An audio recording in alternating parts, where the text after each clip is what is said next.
बिस्मिल्लाहिर्रहमानिर्रहीम। हाथी के खाने के दांत एक और दिखाने के दांत और, ये तो आप सब ने सुना ही होगा। वो जिस दांत से खाता है वो उसके दिखाने के दांत नहीं होते, और जो वो दिखाता है उससे वो खाता नहीं है। ये मिसाल देने का मकसद असल में आपको अमेरिका का असल रंग, असल रूप, उसका असल चेहरा दिखाना है। वो इसलिए कि 20 फरवरी 2024 में यूनाइटेड नेशन सिक्योरिटी काउंसिल में एक रेजोल्यूशन पेश किया गया। वो रेजोल्यूशन था गाज़ा में सीज़ फायर के लिहाज से, कि गाज़ा में सीज़ फायर किया जाए, लेकिन उसको वीटो किया यूएसए ने, अमेरिका ने। तो वो, हालांकि आपको भी पता है गाज़ा में अब तक 30,000 से ज़्यादा लोग मारे जा चुके हैं, जिसमें 13,000 से ज़्यादा बच्चे और 8,500 से ज़्यादा औरतें हैं। इनके बावजूद अमेरिका ने इस पूरे रेजोल्यूशन को वीटो कर दिया। उसको किसी से फ़र्क नहीं पड़ता कि कितने लोग जाँ बहक हो गए, कितने लोग अपने जान से हाथ धो बैठे, कितने लोग मारे गए, उसको इससे कोई फ़र्क नहीं पड़ता। इसके अलावा आईसीजे ने 26 जनवरी 2024 को एक प्रोविजनल मेयर दिया था। एक जल्दी में उन्होंने जिसका वो कहें कि फ़ैसला दिया था कि ये जो गाज़ा में हो रहा है इसके लिए इज़राइल को कोशिश करनी चाहिए। इज़राइल को चाहिए कि वो वहाँ पे जेनोसाइड जो हो रहा है उसके ख़िलाफ़ इक़दाम करे, उस तरह के काम ना करे जो कि जेनोसाइड कहलाए। जेनोसाइड में क्या होता है कि आप किसी ग्रुप में जो कि आपके बच्चे आ जाते हैं, बूढ़े आ जाते हैं, जो कि बेगुनाह होते हैं, उनको आप कत्ल करते हो, तो ये एक जेनोसाइड के ज़ुमरे में आ जाता है। तो उससे आईसीजे ने इज़राइल को पाबंद बनाया था कि आपको 1 महीने के बाद मुझे रिपोर्ट देना है कि आपने ये जो आपको मैंने काम कहे इस पे आपने कितना अमल दरामद किया। लेकिन शुरू में ही इज़राइल ने इसको आईसीजे को बता दिया था कि ये इसके फैसले को नहीं मानता। और इसको बैकिंग किसकी थी, इसको सपोर्ट किसकी थी? अमेरिका। ये अमेरिका ऐसा नहीं है कि पहली बार ये कर रहा है। इसका दूसरा अगर शक्ल में आपको दिखाऊं तो वो है रशिया यूक्रेन वार में। हालांकि गाज़ा में जो अभी तक लोग जो अपने जान से हाथ धो बैठे वो 6 दफ़ा या 6 गुना ज़्यादा हैं रशिया यूक्रेन वार के मुकाबले में। जबकि रशिया यूक्रेन वार को 2 साल हो गए हैं और इसको गाज़ा के ये जो जंग चल रही है इसको ज़्यादा से ज़्यादा 4 महीने हो गए। तो एक तो टाइम का डिफरेंस देखें, इसके बावजूद गाज़ा में लोग ज़्यादा मारे गए और रशिया यूक्रेन में बहुत कम, कुछ भी नहीं इसके मुकाबले में। इसके बावजूद अमेरिका ये बोलता आ रहा है कि ये जो रशिया कर रहा है यूक्रेन में, इसके ख़िलाफ़ हम सैंक्शन करेंगे। उन्होंने सैंक्शन किए, लेकिन रशिया में ये सैंक्शन का कोई फ़र्क नहीं पड़ा, क्योंकि रशिया में या रशिया के पास बहुत बड़े ज़खायर हैं, उनके पास मिनरल्स हैं, उनके पास नेचुरल गैस है। तो इस तरह के ज़खायर हैं कि वो अपनी भी ज़रूरतें पूरी कर रहा है, वो यूरोप को भी इन चीज़ों से सपोर्ट कर रहा है। तो यूरोप एक तरह से रशिया के ख़िलाफ़ सही से नहीं जा रहा या खुल के रशिया के ख़िलाफ़ नहीं आ रहा। कुछ पाबंदियों में तो उसने अमेरिका के साथ दिया यूरोप ने, लेकिन ज़्यादातर वो बिल्कुल ही रशिया से कट हो जाए इस तरह नहीं है। तो ये सैंक्शन यूएसए ने लगाया रशिया पे, लेकिन इसका हमने सैंक्शन तो देख लिए, तरह तरह के सैंक्शन लगाए। अभी भी यूएसए कह रहा है कि मैं रशिया पे 500 से भी ज़्यादा सैंक्शंस लगाऊंगा। उससे होगा क्या?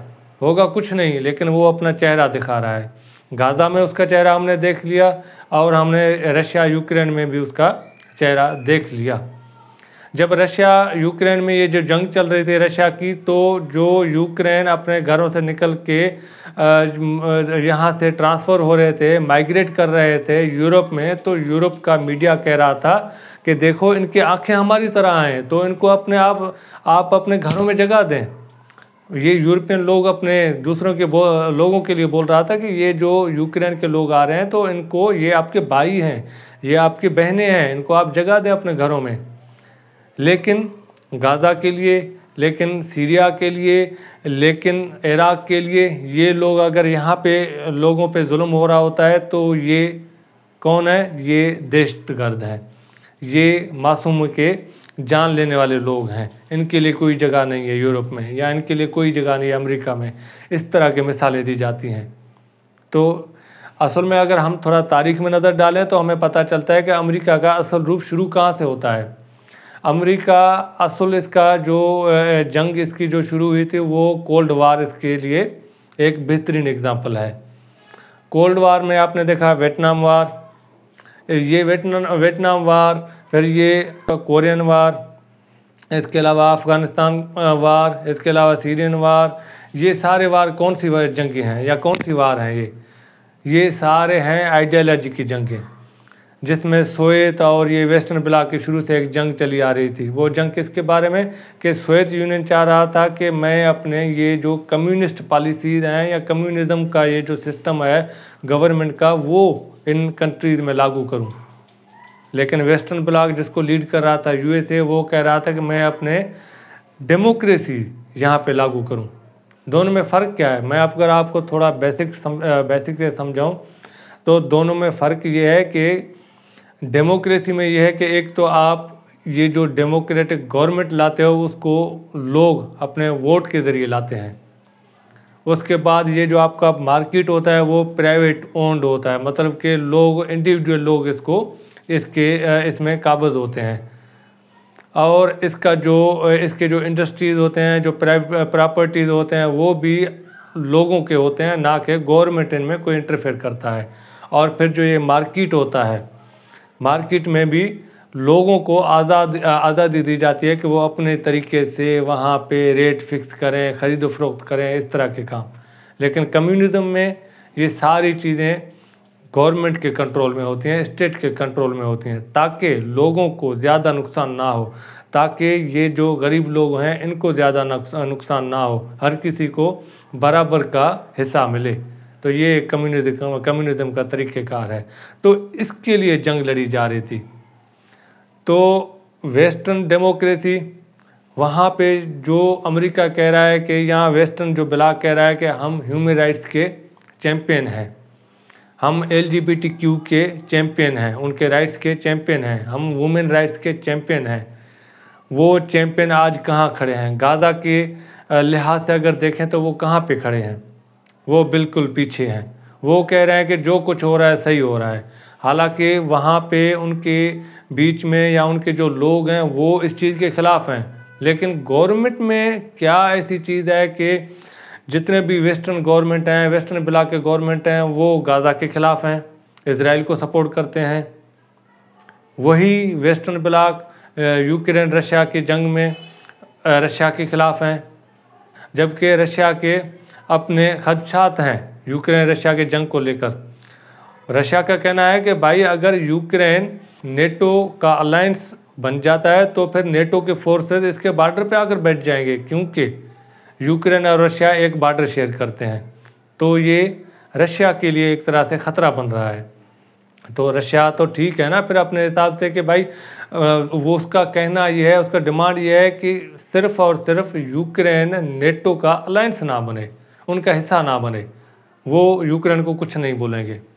तो यूक्रेन ये बात नहीं समझ रहा है, वो बोल रहा है मैं नेटो का हिस्सा बनूंगा। और उसके बाद जो हो रहा है उसके ज़िम्मेदार वेस्टर्न ब्लॉक है, उसके ज़िम्मेदार अमेरिका है, उसके ज़िम्मेदार ये फ्रांस, जर्मनी, UK, ये सब हैं, जो भी जेनोसाइड हो रहा है यूक्रेन में। तो ये है।